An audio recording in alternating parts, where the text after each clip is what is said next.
భారీ విమాన ప్రమాదం త్రుటిలో తప్పింది. ఢిల్లీ విజయవాడ ఎయిర్ ఇండియా విమానంలో సాంకేతిక లోపం వచ్చింది. ఢిల్లీ ఎయిర్పోర్ట్ రన్వే పైనే ఎయిర్ ఇండియా విమానం ఆగిపోయినట్లుగా తెలుస్తోంది. రన్వే పైనే దాదాపుగా 3 గంటలు నిలిచిపోయింది విమానం.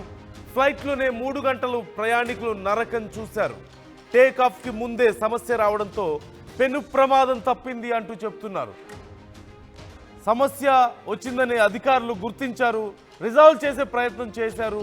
ఈ నేపథ్యంలోనే సుమారుగా 3 గంటల పాటు రన్వే పైనే నిలిచిపోయినట్లుగా తెలుస్తుంది. అయితే అప్పటికే బోర్డింగ్ ఫినిష్ అయిన నేపథ్యంలో ప్రయాణికులందరూ కూడా ఫ్లైట్లోకి వెళ్ళిన నేపథ్యంలో, విమానంలో కూర్చున్న నేపథ్యంలో 3 గంటల సేపు అక్కడ అలాగే వేచి ఉండడం వల్ల, అది కూడా రన్వే పైన వేచి ఉండడం వల్ల తీవ్ర ఇబ్బందులు పడ్డట్లుగా తెలుస్తుంది. బయటకు రాలేక, లోపల కూర్చోలేక 3 గంటల సేపు కూర్చోవాల్సి వచ్చింది అంటూ ఈ తీవ్ర ఇబ్బందులు పడ్డట్లుగా తెలుస్తుంది.